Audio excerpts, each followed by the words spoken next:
Hi friends, ഒരുപാട് സുഹൃത്തുക്കൾ നമ്മൾ ചോദിക്കാറുണ്ട് മലബാർ ഏരിയയിൽ നിന്നുള്ള ഫിഷ് ഫാം പരിചയപ്പെടുത്തണം എന്ന് പറഞ്ഞിട്ട്. ഞാൻ ഇന്ന് എത്തിയിട്ടുള്ള കൊയിലാണ്ടിയിലാണ്. UV അക്വാപോണിക്സ് ആണ്. അത് മനോജേട്ടൻ്റെ അക്വാപോണിക്സിലെ വിശേഷങ്ങളാണെന്ന് നിങ്ങൾക്ക് വേണ്ടി പങ്കുവെക്കാൻ പോകുന്നത്. ഇവിടെ മീൻ അത്യാവശ്യം കുഴപ്പമില്ലാത്ത വളർച്ചയുണ്ട്. അതുപോലെ തന്നെ പച്ചക്കറിയൊക്കെ നല്ല രീതിയിൽ നിങ്ങൾക്ക് ഇവിടെ കാണാൻ പറ്റും. തക്കാളിയൊക്കെ നല്ല രീതിയിൽ വിളഞ്ഞു നിൽക്കുന്നുണ്ട്. അപ്പോൾ ഇവിടുത്തെ കൂടുതൽ കാഴ്ചകളാണ് നിങ്ങൾക്ക് വേണ്ടി ഇന്ന് ഒരുക്കാൻ പോകുന്നത്. എനിക്കൊന്നേ റിക്വസ്റ്റ് ചെയ്യാനുള്ളൂ, അവസാനം വീഡിയോ കാണാൻ ശ്രമിക്കുക. പോരായ്മകൾ ഉണ്ടെങ്കിൽ താഴെ ചൂണ്ടിക്കാട്ടുക. ഞാൻ Abdul Samad Kuttu, welcome to our video blog. Friends, ഇതാണ് നമ്മൾ ഫാം ഇട്ട. ഞാൻ ടോട്ടൽ വ്യൂ ഒന്ന് കാണിച്ചു തരാണ്. ലെഫ്റ്റ് സൈഡിലാണ് ഗ്രോ ബെഡ് ഒരുക്കിയിട്ടുള്ളത്. 3 സെൻറ്റോളം സ്ഥലത്ത് ഏകദേശം 4 ഗ്രോ ബെഡ് ആയിട്ടാണ് സെറ്റ് ചെയ്തിട്ടുള്ളത്. നമുക്ക് ഗ്രോ ബെഡിൻ്റെ അളവും ടെക്നിക്കൽ വശങ്ങളൊക്കെ നോക്കാം. അപ്പോൾ ഇതിൻ്റെ ഡിസൈൻ ഞാൻ ഒന്ന് കാണിച്ചു തരാണ്. ഇപ്പോൾ കയറി വരുന്നതോടെ തന്നെ ഒരാൾക്ക് കയറി വരികയാണെങ്കിൽ തന്നെ ഇവിടെ ഈ പൈപ്പൊക്കെ അങ്ങോട്ടും വലിച്ചിട്ട് ആകെ അലമ്പാക്കിയിട്ട് ഇട്ടിട്ടൊന്നുമില്ല. നല്ല നീറ്റായിട്ട് ഡിസൈനിങ് ഒക്കെ ചെയ്തിട്ടുണ്ട്. ഇവിടെ റൈറ്റ് സൈഡിലാണ് പോണ്ട് സെറ്റ് ചെയ്തിട്ടുള്ളത്. പോണ്ട് നിങ്ങൾക്ക് കാണാം, നെറ്റ് യൂസ് ചെയ്ത് കവർ ചെയ്തിട്ടുണ്ട്. അതുപോലെ തന്നെ മുകളിലാണെങ്കിലും നെറ്റ് ഇട്ടിട്ടുണ്ട്. ടെമ്പറേച്ചറിൻ്റെ മറ്റു വിഷയങ്ങളൊന്നുമില്ല. അതുപോലെ തന്നെ നമുക്കൊരാൾക്ക് ഈ ഫാം കൈകാര്യം ചെയ്യുന്ന ആൾക്ക് ഈസി ആയിട്ട് തന്നെ നല്ല രീതിയിൽ തന്നെ കൈകാര്യം ചെയ്യാൻ പറ്റും. പിന്നെ വരുന്ന വിസിറ്റേഴ്സിനാണെങ്കിലും കാണണമെന്നുണ്ടെങ്കിലും ബുദ്ധിമുട്ടില്ല. നടക്കാനുള്ള പാത്ത് വേ ആണെങ്കിലും ഒക്കെ കറക്റ്റാണ്. എങ്ങനെയാലും നല്ല കാര്യങ്ങൾ ഭംഗി തന്നെയാണ്. പിന്നെ അതുപോലെ തന്നെ സൈഫൺ, നമുക്കിനി സൈഫണിൻ്റെ കാര്യങ്ങൾ നോക്കാം. അതുപോലെ തന്നെ ആ ഏരിയയിൽ ഏറ്റവും എൻഡിലാണ് നമ്മൾ ഫിൽട്രേഷൻ യൂണിറ്റ് കാണുന്നത്.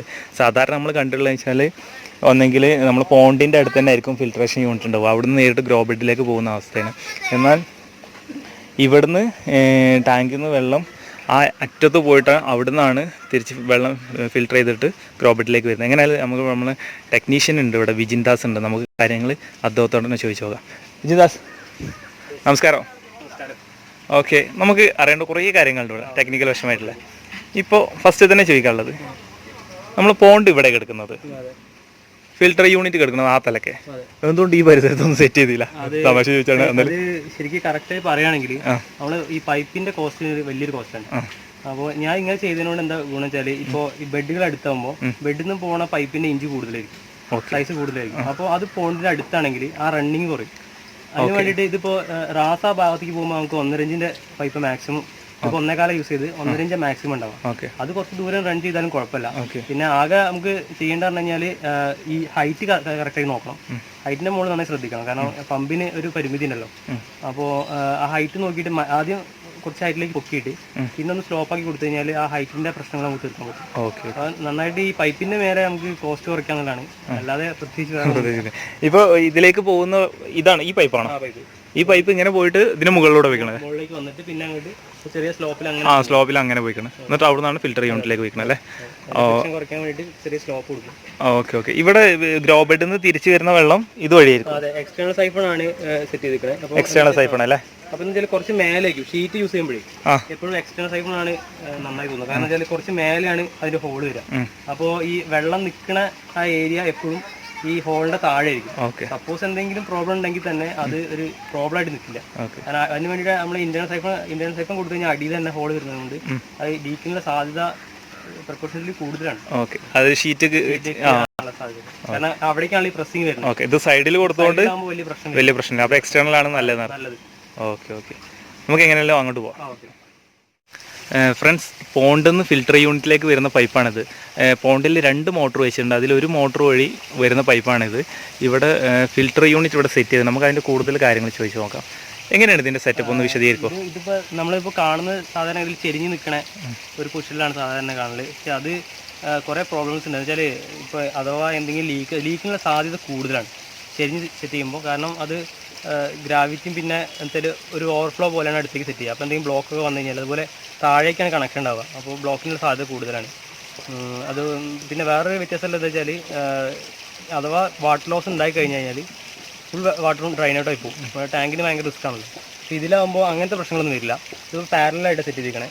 അതിൽ ഇപ്പോൾ ഒരു യൂണിറ്റിൽ 4 ടാങ്ക് കവർ ചെയ്തിട്ട് ഇപ്പോൾ ഫസ്റ്റ് ടാങ്കിലേക്ക് വെള്ളം വരും. ഓക്കെ, ഇതിപ്പോൾ നേരിട്ട് നമ്മൾ പോണ്ടിൽ നിന്ന് വരുന്ന വെള്ളം ഫസ്റ്റ് ടാങ്കിൽ വീഴണം. ഈ ഫസ്റ്റ് ടാങ്കിൽ നമ്മൾ എന്തൊക്കെ യൂസ് ചെയ്തല്ലേ? ഫസ്റ്റ് ടാങ്ക് നമ്മൾ ബ്ലാങ്ക് ആയിട്ട് ചെയ്യാം. ഒന്നുമില്ല, ജസ്റ്റ് വെള്ളം വീണ്, മെറ്റൽ പോലും ഇല്ല. ഒന്നുമില്ല. ഓക്കെ, വെള്ളം ഫസ്റ്റ് ടാങ്കിൽ മൊത്തം വെള്ളം വീണ് ഇതിന്റെ ടോപ്പ് ഭാഗത്തു നിന്നാണ് അടുത്തേക്ക് പോകുന്നത്. നമുക്ക് അങ്ങോട്ട് പോയില്ല. ഓക്കെ, അതെന്താ സംഭവിക്കുന്നത് വെച്ചാൽ ഈ ടാങ്കിൽ വരുന്ന വെള്ളം അടിയിൽ വന്നിട്ട് പിന്നെ ഒരു പൈപ്പ് വഴി മേലേക്ക് പോയിട്ടാണ് അടുത്തേക്ക് പോകുക.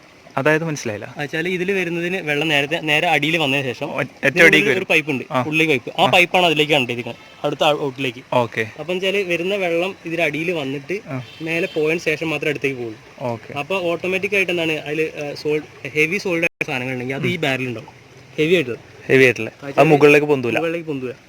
ഓക്കെ, അത് ഇവിടെ നിൽക്കും. അതിവിടെ നിൽക്കും, അതിവിടെ നിന്ന് പോകും. വെള്ളത്തിന്റെ ഫ്ലോയിൽ മേലെ പൊന്തി പോലെ അത്രയ്ക്ക് ഹെവി വെച്ചാല് എന്തെങ്കിലും മെറ്റൽ സംഭവങ്ങളൊക്കെ പോരുന്നുണ്ടെങ്കിൽ അത് ഇതിനകത്തുണ്ടാവും. ഓക്കെ. പിന്നെ വെച്ചാൽ വെള്ളം ചെക്ക് ചെയ്യാനും ഒക്കെ, വരുന്ന വെള്ളത്തിന് ചെക്ക് ചെയ്യാനൊക്കെ ഇതാണ് നല്ലത്. ഇതാണ് ഫസ്റ്റ് ഇത് കാലേക്ക് ഇടാം. കാരണം എന്തെങ്കിലും ഉണ്ടെങ്കിൽ നമ്മൾ അടുത്ത ഇതിലേക്ക് കഴിഞ്ഞാൽ ഫുൾ ഫിൽറ്റർ മീഡിയ ആണല്ലോ. അപ്പോൾ ആ മീഡിയനെ അത് ഡാമേജ് ആക്കാൻ വേണ്ടിയാണ് അങ്ങനെ ചെയ്യണം. ഓക്കെ. എന്നിട്ട് ഫസ്റ്റ് നമ്മളിപ്പോൾ മുകളിലത്തെ പൈപ്പ് വഴി രണ്ടാമത്തെ ടാങ്കിലേക്ക് വന്നു. ഇതിന്ന് എങ്ങനെ സംഭവം? ഇതിലിപ്പോ ഫസ്റ്റത്തെ ഇതിന് സെറ്റ് ചെയ്യണത് ബയോബോൾസ് ആണ്. ബയോബോൾസ് പറഞ്ഞു കഴിഞ്ഞാൽ ഫുൾ ഫ്രീ ആയി കിടക്കണം. അപ്പോൾ എന്താ വെച്ചാൽ ഇതിനകത്ത് സെയിം ഫംഗ്ഷൻ നടക്കുക, വെള്ളം താഴെ പോയതിന് ശേഷം മേലെ വരുള്ളൂ.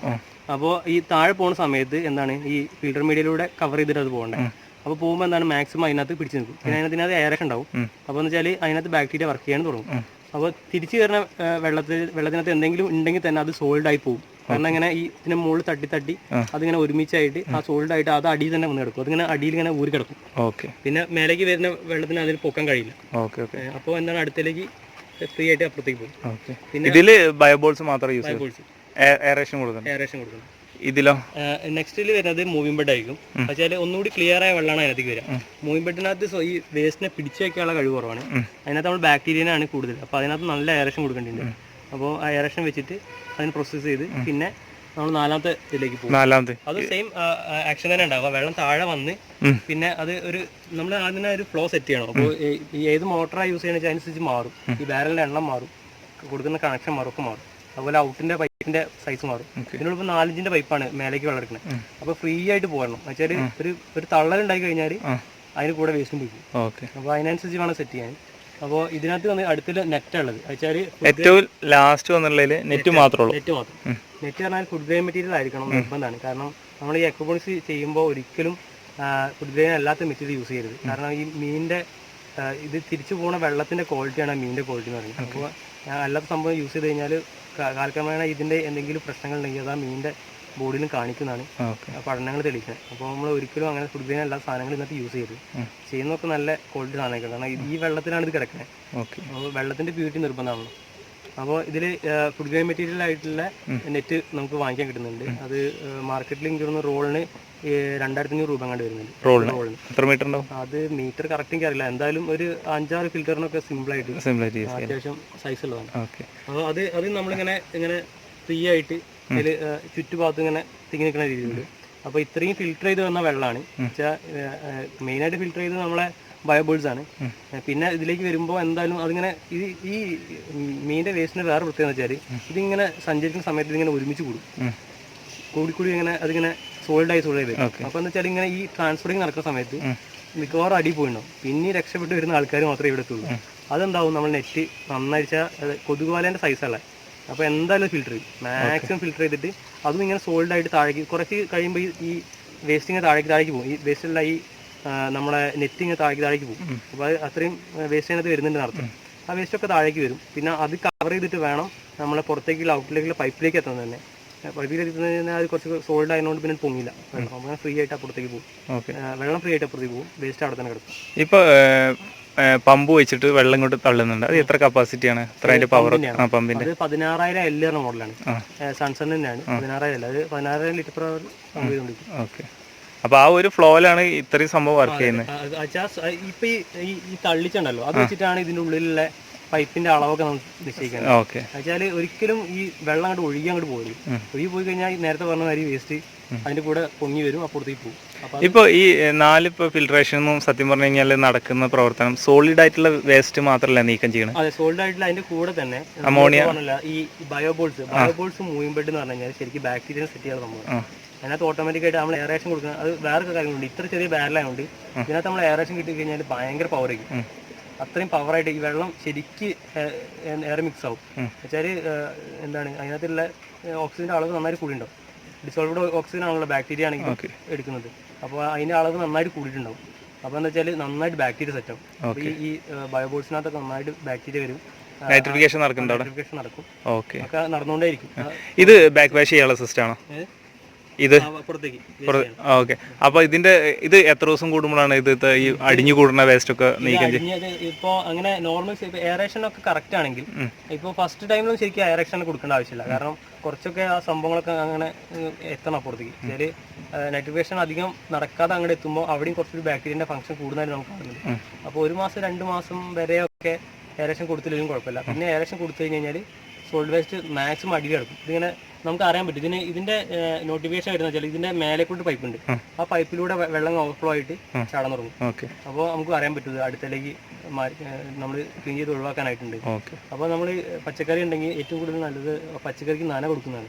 അങ്ങനെ ആകുമ്പോൾ വെള്ളം കുറച്ച് പുറത്ത് പോകും, നമുക്കത് ആഡും ചെയ്യാം, വേസ്റ്റ് ആവുന്നില്ല. ഓക്കെ. അപ്പോൾ ഈ പൈപ്പ് വഴി വരുന്ന വെള്ളം നമുക്ക് പുറത്ത് മണ്ണിലോ അല്ലെങ്കിൽ ഗ്രോ ബാഗിലൊക്കെ ഉണ്ടാക്കിയിട്ടുള്ള കൃഷി ചെയ്യുന്നവർക്ക് നന്നായിട്ട് യൂസ് ചെയ്യാം. കാരണം ഈ വെള്ളം തിരിച്ച് പിന്നെ നമുക്ക് പോണ്ടിലേക്ക് വിടാൻ പറ്റില്ല, ഗ്രോ ബെഡിലേക്ക് വിടാൻ പറ്റില്ല. ബയോഫ്ലോക്ക് ആയിട്ട് ചെയ്യുന്നുണ്ട് ആൾക്കാർ, ഞങ്ങളത് യൂസ് ചെയ്യുന്നില്ല. ഇപ്പൊ ഇതിനകത്തുള്ള വേസ്റ്റ് സോൾഡ് ആയി കഴിഞ്ഞാൽ അത് തന്നെയാണ് ബയോഫ്ലോക്കിലേക്ക് നമ്മൾ യൂസ് ചെയ്യണം. എയറേറ്റർ വെച്ചിട്ട് പ്രോസസ് ചെയ്തിട്ടാണ് ചെയ്യുന്നത്. നമ്മൾ ചിലടത്ത് കണ്ടിട്ടുണ്ട് ചിലർ. പിന്നെ അതുപോലെ തന്നെ ഇപ്പോൾ 4 യൂണിറ്റ് കഴിഞ്ഞു, 5ാമത്തെ ചേമ്പറിലേക്ക് വരുമ്പോൾ ഇതിൽ എന്താ നടക്കുന്നത്? ഇത് പറഞ്ഞാൽ ഇപ്പൊ ഇത്രയും ബെഡ് വരുന്നുണ്ട്, നമുക്ക് 2 പമ്പേ വരുന്നുള്ളൂ. അപ്പൊ ഇതിനകത്ത് വരുന്ന 16,000 ലിറ്റർ പെർ അവർ ആണ് പമ്പ് ചെയ്യണത്. അപ്പോൾ ചില 1.5 ഇഞ്ച് പൈപ്പിൽ പ്രഷറിൽ വരുന്നു. അപ്പോൾ അത് വെച്ചിട്ട് ഇത്രയും ബെഡിൽ ഒരുമിച്ച് നമുക്ക് ഒരേ രീതിയിൽ ഒരിക്കലും വെള്ളത്തിക്കാൻ പറ്റില്ല. പിന്നെ സൈഫൺ ആവുന്ന സാധ്യത കൂടുതൽ വെള്ളം വരുമ്പോഴാണ്, വെള്ളത്തിന്റെ ഒഴുക്കൊന്നൂർ കൂടുമ്പോഴാണ് സൈഫൺ ആവാൻ സാധ്യത. അപ്പോൾ അതുകൊണ്ട് പിന്നെ പറഞ്ഞാൽ ഈ ഏറ്റവും കൂടുതൽ നമ്മൾ ശ്രദ്ധിക്കേണ്ട പറഞ്ഞാൽ ഇതിനകത്തുള്ള ബാക്ടീരിയ നമ്മൾ മെയിൻറ്റെയിൻ ചെയ്യണം. അതിനകത്തുള്ള ബാക്ടീരിയക്ക് നന്നായിട്ട് ഓക്സിജൻ കിട്ടണം. അപ്പോൾ എങ്കിൽ മാത്രമേ അതിന് കൂടുതൽ ഗ്രോത്ത് ഉണ്ടാവുള്ളൂ. അപ്പോൾ അതിന് വേണ്ടിയിട്ട് എന്താണ് നമ്മൾ ഈ വെള്ളത്തിൽ ഒന്ന് കംപ്രസ് ചെയ്ത് കൊടുക്കുക. ഇതിനകത്തൊരു ഇന്റേണൽ സൈഫൺ ഉണ്ട്, ഒരു പ്രത്യേക മോഡൽ സെറ്റ് ചെയ്ത സൈഫണാണ്. അത് വെച്ചിട്ട് നമ്മളതിങ്ങനെ സൈഫൺ ചെയ്ത് കൊണ്ടിരിക്കും. അപ്പോൾ ഇതിനകത്ത് എത്തിക്കഴിഞ്ഞാൽ വെള്ളം ജസ്റ്റ് റൊട്ടേറ്റ് ആയിട്ട് സൈഫണായിട്ടാണ് പോകുക. അപ്പോൾ എന്ന് വെച്ചാൽ എല്ലാ ബെഡിലേക്കും ഒരേ ലെവലിൽ വെള്ളം എത്തും. ഓക്കെ. അപ്പോൾ ഇതിന്ന് സൈഫൺ സെറ്റ് ചെയ്തിട്ടുണ്ട്. അതെ, ഇതിന്ന് സൈഫൺ വഴിയാണ് ഗ്രോ ബെഡിലേക്ക് വെള്ളം പോകുന്നത്. അപ്പോൾ ഇതിലെ അളവ് സൈഫണിന്റെ ഇവിടെ സെറ്റ് ചെയ്തില്ല, കാരണം ഏകദേശം ഈ റൗണ്ടിന്റെ നമ്മൾ ഇന്നിന്റെ ഇൻവെർട്ടർ അല്ല അതിന്റെ ആ ലെവലിൽ ഏകദേശം സൈഫണിന്റെ ഹൈറ്റ് ഉണ്ട്. കാരണം ടാങ്കി മൊത്തം വെള്ളം നിറഞ്ഞിട്ടാണ് പോകുന്നത്, ഫുള്ളായിട്ട് നിറഞ്ഞിട്ടാണ് പോകുന്നത്. വെള്ളം നിറഞ്ഞു കഴിഞ്ഞാൽ അപ്പോൾ ടാങ്കി മൊത്തം പറ്റി പോലെ ഡ്രൈൻ ആവും. അടുത്ത പ്രാവശ്യം പിന്നെയും നിറഞ്ഞിട്ട് പിന്നെയും പോകും. അപ്പോൾ ചിലത് ഇങ്ങനെ കംപ്രസ് ആവും വാട്ടർ. പിന്നെ അതിനകത്ത് ഇങ്ങനെ പ്രഷറിൽ വെള്ളം വരും, എല്ലാത്തിലും ഒരേ ലെവലിലെ വെള്ളം വരും. ഓക്കെ. എല്ലാ ബെഡിലേക്കും ക്ലിയർ ആയിട്ട് ഒരു ലെവലിൽ തന്നെ വെള്ളം വരും. ഇപ്പോൾ നമ്മളിപ്പോൾ കണ്ടത് ഇപ്പോൾ ഈ ഒരു 5 യൂണിറ്റ് ആണ് കണ്ടുള്ളത് ഗ്രോ ബെഡിലേക്ക് പോകാനുള്ളത്. ഇതേ സെയിം യൂണിറ്റ് തന്നെ തൊട്ടപ്പുറത്ത് കാണുന്നത് അല്ലേ? ഓക്കെ. അത് വരുന്നത് ഈ ടോട്ടല് 2, 4, 5 ഗ്രോ ബെഡാണ്. ഓക്കെ. അപ്പോൾ ഇതിന്ന് ഈ ഒരു ചേമ്പറിന്ന് പോകുന്നത് കംപ്ലീറ്റ് വെള്ളം പോകുന്നത് ഈ ഫസ്റ്റത്തെ 3 മറ്റൊന്ന് പോകുന്നത് ഈ 2. ഇനി നമുക്ക് അങ്ങോട്ട് ഗ്രോ. പിന്നെ അതുപോലെ തന്നെ നമ്മൾ ഗ്രോ ബെഡിന്റെ സൈസ് ഏകദേശം എത്രയാണ് വരുന്നത്? ഗ്രോ ബെഡിന് ഇത് ശരിക്കും 2.5-6 ആ റേഞ്ച് വരുന്നുണ്ട്. 2.5 മീറ്റർ. അതെ, മീറ്റർ 2.5 മീറ്റർ വീതിയും 2 മീറ്റർ കണക്കാക്കി ഉള്ളിലാവുമ്പോൾ 2 മീറ്റർ ഒരു 6 മീറ്റർ നീളം. 6 മീറ്റർ നീളം. ഇവിടെ സെൻട്രൽ ഒരു ഇതുണ്ടല്ലേ, ഗ്യാപ്പ്, അത് വരെയുള്ള അളവാറ്. ടോട്ടല് ലെങ്ത് എടുക്കുകയാണെങ്കിൽ 12 മീറ്റർ. ഓക്കെ. നമുക്ക് പിന്നെ അങ്ങനെ സംശയം എല്ലായിടത്തും വരാണ്, ചെറിയ ബെഡ് ആവണം അങ്ങനെ ഞാൻ പറഞ്ഞു കേട്ടിട്ടുണ്ട്. പക്ഷെ അതിലൊരു കാര്യമില്ല.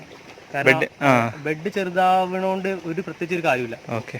ബെഡ് ചെറുതാവണോണ്ട് ഇപ്പോൾ കായുണ്ടെന്ന് പറയാൻ ആൾക്കാർ കായുണ്ട് പറയാൻ കാരണം വെള്ളത്തിന്റെ ഒഴുക്കുണ്ടാവില്ല. ബെഡിനുള്ളിൽ കൂടെ വെള്ളം പെട്ടെന്ന് മൂവ് ചെയ്യില്ല അങ്ങോട്ട്. അപ്പോൾ ഇവിടെ വെള്ളം വന്നിട്ടുണ്ടെങ്കിൽ ഇവിടെ കുറേ നേരം നിന്നിട്ട് പതുക്കെ അങ്ങോട്ട് പോകും. പക്ഷെ അതിൻ്റെ ഉള്ളിൽ ശരിക്കും ചെറിയ പൈപ്പ് ലെങ്ത് ഇടുകയാണെങ്കിൽ, ഒരു ലെങ്ത് പൈപ്പ് വെറുതെ ഫ്രീ ആയിട്ടാണെങ്കിൽ ആ ഒഴുക്ക് ഫ്രീ ആയിട്ട് അവിടെ എത്തും. അപ്പോൾ ഉള്ളിലൂടെ ചെറുതായിട്ട് പൈപ്പ് ചെയ്യാം. കുറച്ച് ക്വാളിറ്റി വരുന്ന പൈപ്പാണെങ്കിൽ കുഴപ്പമില്ല.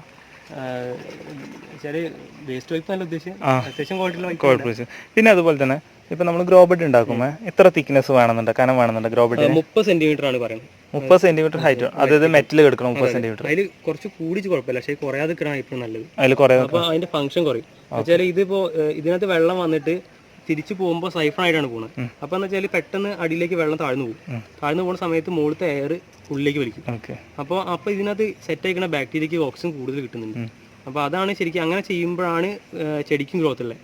അതുപോലെ ഈ ഫംഗ്ഷൻ കറക്റ്റായിട്ട് നടക്കുന്നില്ലെങ്കിൽ, സപ്പോസ് ഇപ്പോൾ ബെഡിൻ്റെ സൈസ് കൂടി എന്താണ് ഇങ്ങനെ പൈപ്പ് വർക്കൊന്നും ചെയ്തില്ല, എല്ലാം ചെക്ക് ചെയ്തിട്ടില്ലെങ്കിൽ ചിലപ്പോൾ ഒരു ഭാഗത്ത് വെള്ളം എപ്പോഴും കെട്ടി നിൽക്കുകയാണെങ്കിലൊക്കെ വെള്ളം കൂടുതൽ നിൽക്കുമ്പോഴും ബാക്ടീരിയൻ്റെ ഗ്രോത്ത് കുറയുന്നുണ്ട്, വെള്ളം തീരെ വരാത്തപ്പോഴും കുറയുന്നുണ്ട്. അപ്പോൾ ആ ഒരു ഫംഗ്ഷൻ കറക്റ്റ് ആണെന്ന് ഉറപ്പുവരുത്തണം. സൈഫണിങ് നല്ല പവർ ആണെന്ന് ഉറപ്പുവരുത്തണം. ഇവിടെ ഇപ്പോൾ യൂസ് ചെയ്തിട്ടുള്ളത് ഇപ്പോൾ ഗ്രോ ബെഡിന് വേണ്ടി യൂസ് ചെയ്തുള്ള ഷീറ്റ് എത്ര GSM-ൻ്റെ ആണ് ഇത് കമ്പനി? 550 GSM ആണ് ഇത്. ഇവിടെ ഇത് എവിടുന്ന വാങ്ങിയിട്ട് വേണേട്ടാ? ഗുജറാത്തിലെ കൊണ്ടുവന്നതാണ്. ഗുജറാത്ത്. ഇത് രാജ്കോട്ടല്ലേ? ഇത് ഷീറ്റ് തന്നെയാണോ നമ്മൾ പോണ്ടിന് യൂസ് ചെയ്ത്? പോണ്ടിന് സെയിമിന് യൂസ് ചെയ്തല്ലേ. പിന്നെ അതുപോലെ തന്നെ സൈഫൺ ഇവിടെ ബെൽ സൈഫൺ അല്ലേ യൂസ് ചെയ്തല്ലേ? ഇത് ഈ ബെഡിന് ബെൽ സൈഫണാണ് യൂസ് ചെയ്തത്. ജസ്റ്റ് ചെക്ക് ചെയ്യാൻ വേണ്ടി രണ്ട് സിസ്റ്റത്തിലാണ്. അത് എക്സ്റ്റേണലാണ്, ഇത് ഇന്റേണലാണ്. ഞങ്ങൾക്ക് നല്ല ഫംഗ്ഷൻ തോന്നുന്നത് എക്സ്റ്റേണലാണ്. അപ്പൊ ഇതിലത്തെ ഈ സൈഫൺ വഴി പോകുന്ന വെള്ളം എങ്ങനെ അടിയിൽ കൂടിയാണ് പോകുന്നത്? അതെ, ഫുള്ള് അടിയിൽ കൂടിയാണ്. ഇവിടെ തന്നെ താഴേക്ക് നേരെ താഴേക്ക് കൊണ്ടുവന്നിട്ട് നമ്മൾ സെൻട്രലിലെ സെക്ഷനിലേക്ക് കൊണ്ടുവന്നു നേരെ പുറത്തേക്ക്. ഓക്കെ താഴേക്ക് കൊണ്ടുവന്ന് അങ്ങനെ അല്ലേ? താഴെ കൂടി അങ്ങനെ കൊണ്ട്. ഓക്കെ. ഞങ്ങൾക്ക് ശരിക്കും എന്താ പൈപ്പ് പോണത് ശരിക്കും മറക്കണം, അല്ലെങ്കിൽ ഈ ഷീറ്റിന് വരാനുള്ള സാധ്യത കൂടുതലാണ്. ഷീറ്റ് എപ്പോഴും നല്ല ക്ലിയർ ആയി നിൽക്കണം, അങ്ങനെ അല്ലെങ്കിൽ ഹോള് വരാനുള്ള സാധ്യത കൂടുതൽ. കാരണം മെറ്റലിങ്ങനെ വെറുതെ ഫ്രീ ആയി കിടക്കണല്ലോ. ഫ്രണ്ട്സ്, അതുപോലെ തന്നെ ഈ ഒരു അക്വാപോണിക്സ് യൂണിറ്റിൽ നിന്ന് നമുക്കൊരു വ്യത്യസ്തമായിട്ട് തോന്നിയുള്ള കാഴ്ച എന്താ വെച്ചിട്ടുണ്ടെങ്കിൽ, നമ്മൾ സൈഫൺ കൊടുത്തിട്ടുള്ളത് നമ്മൾ നേരത്തെ ഫിൽട്ടർ യൂണിറ്റ് പരിചയപ്പെട്ടപ്പോൾ കണ്ട് സൈഫൺ കൊടുത്തിട്ടുള്ളത് നമ്മളെ ലാസ്റ്റ് ചേമ്പറിൽ സൈഫൺ വഴിയാണ് ഗ്രോ ബെഡിലേക്ക് വെള്ളം എത്തുന്നതെന്ന് പറഞ്ഞു. അതുകൊണ്ട് തന്നെ നമ്മളെ ഫിൽട്ടർ യൂണിറ്റിൽ നിന്ന് വരുന്ന പൈപ്പാണ്, ഗ്രോ ബെഡിലേക്ക് വരുന്ന പൈപ്പാണ്. ഇപ്പോൾ ഇവിടെ വെള്ളം വീണില്ല, ഇത് ചെറിയ രീതിയിൽ വീണുള്ളൂ. പക്ഷേ ഈ വെള്ളം അത് വീഴില്ല, കാരണം സൈഫൺ വർക്ക് ചെയ്യാനായിട്ടുണ്ട്. അതുകൊണ്ടാട്ടോ ഇവിടെ വെച്ചാൽ സൈഫൺ വഴിയാണ് ഈ വെള്ളം ഗ്രോ ബെഡിലേക്ക് വീണ്. സാധാരണ നമ്മൾ കണ്ടിട്ടുള്ളതെന്ന് വെച്ചാൽ നേരിട്ട് ഫിൽട്ടർ യൂണിറ്റ് കഴിഞ്ഞ് ഞാൻ നേരിട്ട് വെള്ളം ഗ്രോ ബെഡിലേക്ക് വീണുകൊണ്ടിരിക്കുകയാണ്. അതൊരിക്കലും സ്റ്റോപ്പ് ആവുന്നില്ല, അത് ഫ്രീ ആയിട്ട് വെള്ളം ഇങ്ങനെ വീണുകൊണ്ടിരിക്കുകയാണ്. പിന്നെ നമ്മൾ സൈഫൺ വഴി പിന്നെയാണ് നമ്മൾ പോണ്ടിലേക്ക് പോകുന്നത്. നമുക്ക് ടെക്നീഷ്യനോട് ചോദിച്ചത് എന്തുകൊണ്ടാണ് അങ്ങനെ ചെയ്തത്, എന്താണ് ഇപ്പോൾ ഇങ്ങനൊരു മെത്തേഡ് യൂസ് ചെയ്യാൻ കാരണം? ഈ മെത്തേഡ് തന്നെ നമ്മളിപ്പോൾ കുറേ പ്രാവശ്യം ഒരുപാട് യൂണിറ്റ് ചെയ്ത് പരിചയമുള്ളതുകൊണ്ട് നമുക്ക് അവിടെ നിന്ന് മനസ്സിലായെന്ന് വെച്ചാൽ, ഈ വെള്ളം ഇങ്ങനെ കണ്ടിന്യൂസ് ആയി വന്നുകൊണ്ടിരിക്കുമ്പോൾ അത് സൈഫൺ ആച്ചാൽ, പക്ഷേ ഇതിനകത്ത് വരുന്ന പമ്പിൻ്റെ പവർ വെച്ചിട്ടാണല്ലോ 16,000 ലിറ്റർ പവറിൽ ഇങ്ങനെ വന്നുകൊണ്ടിരിക്കുകയാണ്. അപ്പോൾ അത് ഇങ്ങനെ ഈ എല്ലാ വാൽവിലൂടെയും വരുമ്പോൾ അത് കുറഞ്ഞ രീതിയിലെ വെള്ളം വന്നുകൊണ്ടിരിക്കുള്ളൂ. അപ്പോൾ എന്ന് വെച്ചാൽ ഈ ബെഡിനായിട്ട് സൈഫണാക്കാൻ സാധിക്കില്ല, അതിങ്ങനെ ഓവർഫ്ലോ ആയി പോയിക്കൊണ്ടിരിക്കും. അപ്പോൾ അതിൽ നിന്നൊരു വ്യത്യസ്തമായിട്ട് നമ്മൾ ഈ ഇത് ചേമ്പർ എക്സ്ട്രാ കൊടുക്കുന്ന സമയത്ത് അത് ഒരു പവർ സൈഫൺ കൊടുക്കും. അപ്പോൾ എല്ലാ വാൽവിലൂടെയും ഒരേ കൗണ്ട് വെള്ളം വരുമ്പോൾ ഒരു പ്രത്യേക ഫോഴ്സിലാണ് വരിക. വെച്ചാൽ ഇപ്പോൾ ഒരു എക്സാമ്പിൾ പറയുകയാണെങ്കിൽ 16,000 ലിറ്റർ പവറിൽ വന്നുകൊണ്ടിരുന്ന വെള്ളത്തിന് നമ്മൾ 24,000 മാറ്റും ഈ സൈഫൺ കൂടി ചെയ്യുമ്പോൾ. കാരണം ഈ ഒരു വലിയ ചാമ്പർ വെച്ചാൽ ഒരു 500 ലിറ്റർ അല്ലെങ്കിൽ 1000 ലിറ്ററിൻ്റെ ടാങ്ക് ആണെങ്കിൽ ആ 1000 ലിറ്റർ വെള്ളം ഒരുമിച്ച് അങ്ങോട്ട് സൈഫൺ ചെയ്തിട്ട് ഇത്ര സമയത്തിനുള്ളിൽ പോകും. അപ്പോൾ എന്താ വെച്ചാൽ ഒരുപാട് കൗണ്ട് വെള്ളം ഒരുമിച്ച് ഇതിനകത്ത് ടാങ്കിൽ ഈ നമ്മളെ ബെഡിലേക്ക് വരികയും പിന്നെ സൈഫൺ ആവാനുള്ള സാധ്യത ഒരുപാട് മുകളിലേക്ക് വരികയും ചെയ്യും. അപ്പോൾ ഇത് കറക്റ്റ് ബെഡ് സൈഫൺ ആയിട്ടില്ലെങ്കിൽ ശരിക്കും അത് എല്ലാ ഫംഗ്ഷനെയും ബാധിക്കും, നമ്മളെ അക്കൗണ്ട്സിൻ്റെ ടോട്ടൽ ഫംഗ്ഷനെ തന്നെ ബാധിക്കും. അപ്പോൾ ആ ഒരു സാധ്യത കൂടുന്നതുകൊണ്ട് ഇതിൻ്റെ ഫംഗ്ഷനും കൂടും, അതിൻ്റെ എഫിഷ്യൻസിയും ഒക്കെ കൂടും. അപ്പോൾ ഇങ്ങനെ ചെയ്യുന്നതാണ് ഏറ്റവും നല്ലതാണ് എൻ്റെ ഒരു അഭിപ്രായം. ഓക്കെ, നിങ്ങളിപ്പോൾ ചെയ്തതിൽ വെച്ചിട്ട് തോന്നിയത് ഈ ഒരു മെത്തേഡാണ് ഏറ്റവും നല്ലത് വെച്ചാൽ. അപ്പോൾ ഇതിപ്പോൾ ഈ സൈഫൺ ഓപ്പൺ ആയി കഴിഞ്ഞിട്ടുണ്ടെങ്കിൽ ഏകദേശം എത്ര സമയം വരെ ഈ വെള്ളം പുറത്തേക്ക് വന്നത്? ഒരു 3-4 മിനിറ്റ് മാക്സിമം. 3-4 മിനിറ്റ് മാക്സിമം വരുള്ളൂ. കാരണം ആ 500 ലിറ്റർ വെള്ളം ഈ ഇപ്പോൾ 2 ഗ്രോ ബെഡ്ക്കാണെങ്കിൽ 2 ഗ്രോ ബെഡ്ക്കും വീണല്ലോ അല്ലേ? ഓക്കെ, ഇപ്പോൾ ഒരു 5 മിനിറ്റ് കൊണ്ട് ഒരു 10 മിനിറ്റ് കൊണ്ട് നിറയുന്ന വെള്ളം മാക്സിമം ഒരു 3-4 മിനിറ്റ്. ഇതിപ്പോൾ 500 ലിറ്ററിൻ്റെ ടാങ്ക് ആയതുകൊണ്ട് അത് ഒരു 5-6 മിനിറ്റ് കൊണ്ട് ചിലപ്പോൾ നിറയും. ഓക്കെ, ഒരു മിനിറ്റ് മാക്സിമം എടുക്കുള്ളൂ, അതിന് മുമ്പ് അത് ഡ്രൈൻ ഔട്ട് ആയി പോകും. അത് ഡ്രൈൻ ഔട്ട് ആയി പോവുകയും ചെയ്യും. അപ്പോൾ അത് കാരണം തന്നെ ആ വെള്ളം മൊത്തം ഈ ഗ്രോ ബെഡിലേക്ക് വന്നു കഴിഞ്ഞാൽ ഈസി ആയിട്ട് തന്നെ സൈഫൺ വഴി പെട്ടെന്ന് വെള്ളം പൊങ്ങുകയും സൈഫണായിട്ട് പുറത്ത് പോയി. അപ്പോൾ ഗ്രോ ബെഡിൽ വെള്ളം തങ്ങി നിൽക്കണ അല്ലെങ്കിൽ സൈഫൺ വർക്ക് ചെയ്യാത്ത കംപ്ലൈന്റോ ഇല്ല. അപ്പോൾ അതുകൊണ്ട് ഗ്രോ ബെഡ് ഈസി ആയിട്ട് നല്ല രീതിയിൽ തന്നെ വർക്ക് ചെയ്യും. എങ്ങനെയാലും ഇത് നല്ലൊരു ഐഡിയ, നല്ലൊരു അറിയോ, പുതിയൊരു ഐഡിയ. നമസ്കാരം. നമസ്കാരം മനോട്ടാ, എത്ര കാലം ഇപ്പം നമ്മളിവിടെ ഈ സെറ്റപ്പ് ഒക്കെ തുടങ്ങിയിട്ട്? ഇവിടെ ഇപ്പോൾ തുടങ്ങിയിട്ട് 3 മാസമേ ഉള്ളൂ. നവംബർ 2-നാണ് നമ്മൾ മത്സ്യക്കുഞ്ഞുങ്ങളെ നിക്ഷേപിച്ചത്. നവംബർ 2-നാണ് മത്സ്യക്കുഞ്ഞുങ്ങളെ നിക്ഷേപിച്ചത്. അപ്പോൾ അതിന് തൊട്ട് മുമ്പായിട്ട് പരിപാടിയൊക്കെ തുടങ്ങിയിട്ടുണ്ടോ? പരിപാടി തുടങ്ങിയിട്ട് 5 മാസം മുമ്പേ ഇതിൻ്റെ മൊത്തം വർക്ക് തുടങ്ങിക്കഴിഞ്ഞു. ഓക്കെ, 5 മാസം മുമ്പ് നിങ്ങൾ സ്റ്റാർട്ട് ചെയ്ത് ഈ ഒരു കൃഷിക്ക് വേണ്ടിയിട്ട്. അതിനു മുമ്പ് എന്നാണ് തീരുമാനം എടുത്തത് ഈ മത്സ്യകൃഷിയിലേക്ക് ഇറങ്ങണം, ചെയ്യണം എന്നുള്ള രീതിയിൽ? 3 വർഷങ്ങൾക്ക് മുമ്പ് അലങ്കാര മത്സ്യമൊക്കെ ചെയ്തിരുന്നു. അങ്ങനെയാണ്. ഗപ്പീസൊക്കെ ഉണ്ടായിരുന്നോ? അങ്ങനെയൊക്കെ ചെയ്തിരുന്നു. അപ്പോൾ ആ ഒരു താല്പര്യത്തിൻ്റെ അടിസ്ഥാനത്തിലാണ് പിന്നെ ഇങ്ങനെ വന്നത്. എന്തുകൊണ്ടാണ് ഈ അക്വാപോണിക്സിനെ തിരഞ്ഞെടുക്കാനുള്ള കാരണം? അക്വാപോണിക്സ് നമ്മൾ ചെയ്യുന്നതൊക്കെ എന്തും വെറൈറ്റി ആയിരിക്കണം എന്നൊരു നിർബന്ധമുണ്ട്. അപ്പോൾ ഈ കൃഷി രീതിയിൽ നേരത്തെ താല്പര്യമുണ്ട്. അപ്പോൾ ഇത് ഇങ്ങനെയുള്ളൊരു കൃഷി കുറഞ്ഞ സ്ഥലത്ത്, നമുക്ക് ഈ പ്രദേശത്തൊക്കെ കുറഞ്ഞ സ്ഥലങ്ങളേ ഉള്ളൂ. അപ്പോൾ ആ സ്ഥലത്ത് എങ്ങനെ നല്ല രീതിയിൽ പിന്നെ കൃഷി ചെയ്യാമെന്ന് ആലോചിക്കുമ്പോഴാണ് ഇങ്ങനെ ഒരു അക്വാപോണിക്സിനെ പറ്റി അറിയുന്നത്. അപ്പോൾ ആ സമയത്ത് തന്നെ ഫിഷറീസ് വകുപ്പ് നമുക്ക് സഹായം ചെയ്യുകയും ചെയ്തു. അതിൻ്റെ അടിസ്ഥാനത്തിൽ നമ്മൾ അക്വാപോണിക്സിലേക്ക് ഇറങ്ങി. ഓക്കെ, അപ്പോൾ നമുക്ക് ഈ അക്വാപോണിക്സ് കൃഷിയെക്കുറിച്ച് അന്വേഷിച്ചപ്പോൾ ഫിഷറീസ് പോയി അന്വേഷിക്കുന്ന യെസ്, ഫിഷറീസ് പോയി അന്വേഷിച്ചപ്പോഴാണ് നമുക്ക് ഇങ്ങനെ ഒരു സ്കീമുണ്ടെന്ന് അറിയാൻ കഴിഞ്ഞത്. ഓക്കെ, അപ്പോൾ സർക്കാരിൻ്റെ സബ്സിഡി ഇവിടെ കിട്ടിയിട്ടുണ്ടാവും. കിട്ടിയിട്ടുണ്ട്. ഓക്കെ, അപ്പോൾ ആനുകൂല്യത്തോടു കൂടി ചെയ്യാൻ വിചാരിച്ചു. ഇപ്പോൾ ഇവിടെ ഇപ്പോൾ തുടങ്ങിയിട്ട് 3 മാസമായി എന്ന് പറഞ്ഞല്ലേ? 3 മാസമായി. ഇപ്പോൾ എങ്ങനെ നമ്മളെ ഹാർവെസ്റ്റ് ചെയ്തിരുന്നു പച്ചക്കറി വല്ലതും? പച്ചക്കറി 1-2 തവണ ഞങ്ങളിപ്പോൾ ഹാർവെസ്റ്റ് കഴിഞ്ഞു. കുഴപ്പമില്ലാത്ത രീതിയിൽ നമ്മൾ അതിൻ്റെ ഒരു പ്രത്യേകത എന്ന് പറഞ്ഞാൽ തീർത്തും 110% ഓർഗാനിക് ആയതുകൊണ്ട് തന്നെ ഇതിന് ആവശ്യക്കാർ ഇവിടെ തന്നെ വന്ന് അവർക്ക് ആവശ്യത്തിനനുസരിച്ച് നമുക്ക് സാധനം കൊടുക്കാൻ പറ്റാത്തൊരു വിഷമമുള്ളൂ. ഓക്കെ, അപ്പോൾ ഇപ്പോൾ ഇവിടെ നിലവിൽ ഹാർവെസ്റ്റ് ചെയ്ത് പിന്നെ ഇവിടെ പരിസരത്തുള്ളവർ കൊണ്ടുപോകുന്നൊരു സാഹചര്യം ഉണ്ടാവും. സാഹചര്യമുണ്ട്. അപ്പോൾ വിപണി നമുക്കൊരു ബുദ്ധിമുട്ടില്ലാത്തൊരു അവസ്ഥയിൽ സ്റ്റാർട്ടിങ്ങിൽ കിട്ടിയിട്ടുണ്ട്. ഒരു ബുദ്ധിമുട്ടില്ല പച്ചക്കറിയുടെ കാര്യത്തിൽ, വിപണിയിൽ ഒരു ബുദ്ധിമുട്ടില്ല. അങ്ങനെയാണ് ഇപ്പോഴത്തെ ഒരു അവസ്ഥ. ഓക്കെ ചേട്ടാ, ഇപ്പോൾ ഇവിടെ എത്ര സെൻറ്റിലാണ് ചെയ്ത് പറഞ്ഞാൽ? 4 സെൻറ്റ്. അതെ, 4 സെൻറ്റിലാണ് ചെയ്തല്ലേ? ഇപ്പോൾ 3 സെൻറ്റ് ഗ്രോ ബെഡിന് വേണ്ടിയിട്ട്. 3 സെൻറ്റ് ഗ്രോ ബെഡും 1 സെൻറ്റ് കുളം. കുളപ്പ് വരുന്നത് അവിടെയാണല്ലേ? അതെ അതെ. ഓക്കെ, 1 സെൻറ്റായിട്ട് കുളം ചെയ്തിട്ടുണ്ട്. അപ്പം നമുക്ക് ഈ ഒരു സംഭവം ചെയ്യുന്ന സമയത്ത് ഏകദേശം എത്ര രൂപ ചിലവ് വന്നുള്ള വല്ല ധാരണയുണ്ട്? 7 ലക്ഷത്തിന് പുറത്തായി. 7 ലക്ഷത്തിൻ്റെ മുകളിൽ ഏകദേശം ചിലവ് വന്നിട്ടുണ്ട്. അപ്പോൾ സർക്കാർ ആനുകൂല്യങ്ങളോ അല്ലെങ്കിൽ അതിന് മുമ്പ് ഫണ്ട് ഇപ്പം നമ്മളെങ്ങനെയായിരുന്നു? പോക്കറ്റിൽ നിന്ന് കാശ് എടുത്ത് ചെയ്തതാണോ അതോ? എൻ്റെ കയ്യിൽ ഒരു കാശില്ലായിരുന്നു. പക്ഷേ എന്നെ സഹായിച്ചത് ബാങ്ക് ഓഫ് ഇന്ത്യയാണ്, കോഴിക്കോട് ശാഖ. പ്രത്യേകിച്ച് അവിടുത്തെ മാനേജർ സൈനുദ്ദീൻ സാറാണ് എനിക്ക് അതിന് വേണ്ടിയിട്ട് എല്ലാവിധ പ്രോത്സാഹനം ചെയ്തിട്ടുണ്ട്. ഓക്കെ, മാത്രമല്ല അവിടുത്തെ എല്ലാ സ്റ്റാഫും നമ്മളോട് പരമാവധി സഹകരിച്ചിട്ടുണ്ട്. കൃഷിക്ക് വേണ്ട സഹായങ്ങൾ ബാങ്കിൽ നിന്ന് ചെയ്തു തന്നു, ക്യാഷൊക്കെ കിട്ടി. ചിലരൊക്കെ പറഞ്ഞേക്കാം വേണ്ട രീതിയിൽ ബാങ്കിൽ നിന്നൊക്കെ ചിലപ്പം കൃഷിക്ക് ലോൺ കിട്ടുന്ന ബുദ്ധിമുട്ടാന്നൊക്കെ ചിലർ പറഞ്ഞേക്കാം. അങ്ങനെയാണ് എല്ലാവരും പറയുന്നത്. പക്ഷേ എനിക്ക് ബാങ്ക് ഓഫ് ഇന്ത്യയിൽ പോയപ്പോൾ ഉണ്ടായ അനുഭവം നേരെ മറിച്ചാണ്. വളരെ ഈസി ആയിട്ട് എനിക്ക് ആ പ്രൊസീജിയർ പൂർത്തിയാക്കാൻ കഴിഞ്ഞിട്ടുണ്ട്.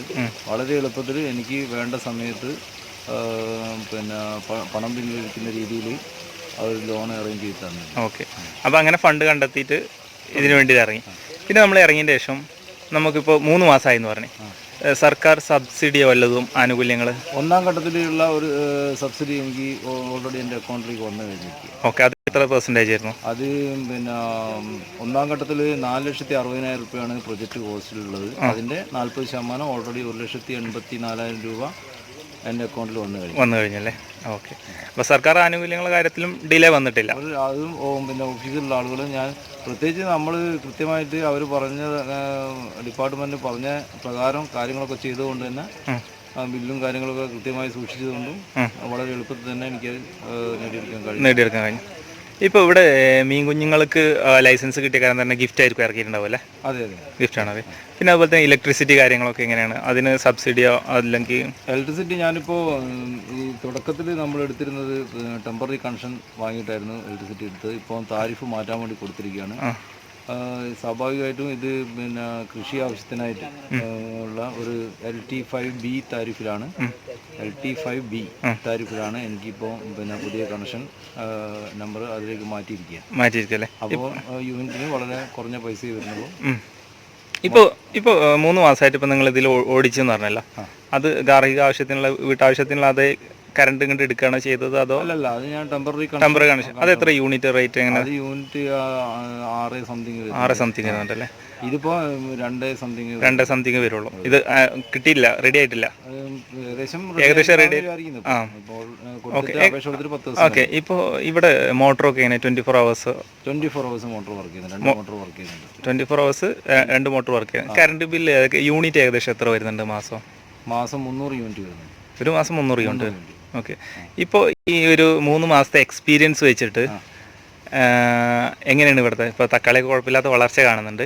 വെജിറ്റബിൾ ഹാർവെസ്റ്റ് ചെയ്ത് കുറച്ച് പ്രദേശവാസികൾക്ക് കൊടുത്തെന്ന് പറഞ്ഞ് എങ്ങനെ മുന്നോട്ടുള്ള നിങ്ങൾ ഈ അക്വാപോണിക്സിലെ ഭാവി കാണുന്നത്? ഇപ്പോൾ തുടക്കത്തിൽ നമ്മളിപ്പോൾ പിന്നെ ഒരു എന്താ പറയണ്ടേ, ഒരു തുടക്കക്കാരൻ എന്നുള്ള നിലയ്ക്ക് കുറേ ഐറ്റം സാധനം വെയിറ്റുകൾ ചെയ്ത്. അപ്പോൾ ഇപ്പം മനസ്സിലാകുന്നത് എന്താ വെച്ചിട്ടുണ്ടെങ്കിൽ അത് മാർക്കറ്റിൽ നല്ലത് 1-2 ഐറ്റം മാത്രം ചെയ്യുകയാണെങ്കിൽ കൂടുതൽ സൗകര്യമായിരിക്കും തോന്നുന്നത്. ഓക്കെ, അപ്പോൾ ഇവിടെ ഇപ്പോൾ ചെയ്തിട്ടുള്ളത് ഞാൻ നേരത്തെ അവിടെ കണ്ട് ചീര കണ്ട്, പയറ് കണ്ട്, പിന്നെ ഇവിടെ തക്കാളി ഉണ്ട്. പയറ്, വെണ്ട, തക്കാളി, മുളക്, കുക്കുംബർ, വഴുതിന, മത്തൻ, കയ്പ, പടവലം ഈ സാധനങ്ങളൊക്കെ ഇപ്പൊ ഈ 3 സെന്റിൽ സ്ഥലത്ത് ചെയ്തിട്ടുണ്ട്. അപ്പോൾ നമ്മൾ അങ്ങനെ ചെയ്യാതെ ഏതെങ്കിലും 1-2 ഐറ്റം മാത്രം ചെയ്യുകയാണെങ്കിൽ നമുക്ക് കൊമേഴ്ഷ്യലായിട്ട് മാർക്കറ്റിൽ എത്തിക്കാൻ പറ്റും. ഓക്കെ. ഇപ്പോൾ ഇതിങ്ങനെ ചെയ്യുകയാണെങ്കിൽ നമുക്ക് വീട്ടാവശ്യത്തിന് അല്ലെങ്കിൽ തൊട്ടടുത്തൊക്കെ അത്യാവശ്യം കൊടുക്കാനേ പറ്റുള്ളൂ. ഓക്കെ. അപ്പോൾ കാണുന്നവർ പ്രത്യേക ശ്രദ്ധയൊക്കെ പറഞ്ഞു ഫ്രണ്ട്സ്, നിങ്ങൾ ആരെങ്കിലും ഇങ്ങനെ ചെയ്യുന്നുണ്ട് എന്നുണ്ടെങ്കിൽ ഇപ്പോൾ മനോജേട്ടൻ പറഞ്ഞ പോലെ 2-3 ഐറ്റം മാത്രം ചെയ്യല്ലേ. കൊമേഴ്ഷ്യലായിട്ട് ചിന്തിക്കുന്നുണ്ടെങ്കിൽ ഹൈബ്രിഡ് വിത്തുകൾ മാത്രം ഉപയോഗിക്കുക. ഹൈബ്രിഡ് വിത്തുകൾ സെലക്ട് ചെയ്യുമ്പോൾ നല്ല രീതിയിൽ ശ്രദ്ധിക്കണം അല്ലേ. തക്കാളിയൊക്കെ ഇവിടെ ഹാർവെസ്റ്റ് ചെയ്തേനാ? തക്കാളി ഇപ്പോൾ കായായിട്ടുള്ളൂ. നമുക്ക് എങ്ങനെ മീൻ കുഞ്ഞുങ്ങളെ ഗ്രോത്ത് ഒന്ന് കാണാം. ഓക്കെ.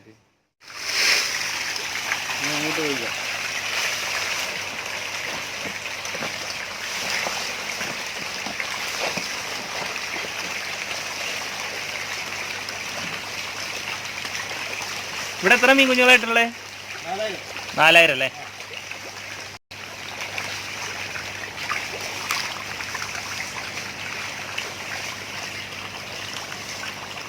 ഇപ്പൊ 3 മാസം പ്രായതല്ലേ? 3 മാസം.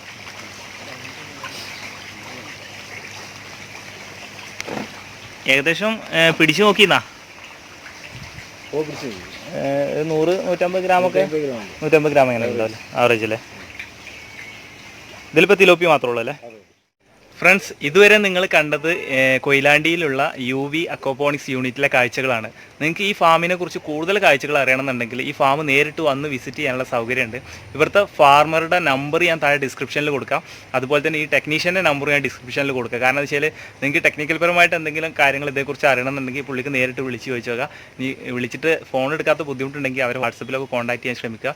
എങ്ങനെയായാലും നല്ലൊരു ഫാം തന്നെയായിരുന്നു. ഞാൻ ഇവിടെ വന്ന് വിസിറ്റ് ചെയ്യാനുള്ള കാരണം വെച്ചാൽ ഒരുപാട് സുഹൃത്തുക്കൾ, ഞാൻ നേരത്തെ പറഞ്ഞ പോലെ തന്നെ ഒരുപാട് സുഹൃത്തുക്കൾ നമ്മളോട് ചോദിച്ചിരുന്നു മലബാർ ഏരിയ എന്നുള്ള ഫാമുകൾ കൂടി ഉൾപ്പെടുത്തണം എന്ന് പറഞ്ഞിട്ട്. അതുകൊണ്ടാണ് ഞാൻ കൊയിലാണ്ടി എത്തിയിട്ടുള്ളത്.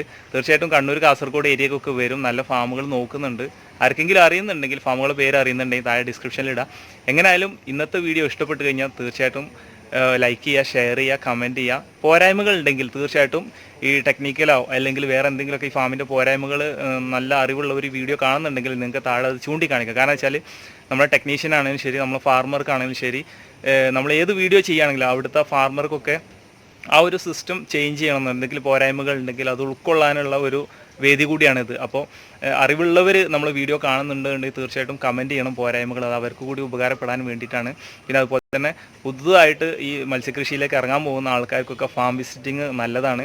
തീർച്ചയായിട്ടും നമ്മൾ വീഡിയോ അതിനൊക്കെ ഉപകരിക്കുന്നുണ്ടെന്നുള്ള വിശ്വാസമുണ്ട്. തൊട്ടടുത്തുള്ള ഫാമുകളൊക്കെ ഒന്ന് വിസിറ്റ് ചെയ്യാൻ ശ്രമിക്കുക. അല്ലാതെ എടുത്ത് ചാടാതെ പഠിച്ച് മനസ്സിലാക്കിയതിന് ശേഷം കൃഷിയിലേക്ക് ഇറങ്ങാനുള്ള ശ്രമം നടത്തുക. ഇനി ഇന്നത്തെ വീഡിയോ എല്ലാവർക്കും ഇഷ്ടപ്പെട്ടെന്ന് പ്രതീക്ഷിക്കുന്നു. ഇനിയും നമ്മുടെ ചാനൽ സബ്സ്ക്രൈബ് ചെയ്യാത്തവരുണ്ടെങ്കിൽ സബ്സ്ക്രൈബ് ചെയ്യുക, കൂടെ നിൽക്കുക. നമ്മുടെ യാത്രയിൽ നിങ്ങളെല്ലാവരും കൂടെ ഉണ്ടാവുന്നുള്ള പ്രതീക്ഷയുണ്ട്. ഓക്കെ, നല്ല വീഡിയോ ആയിട്ട് വീണ്ടും കാണാം.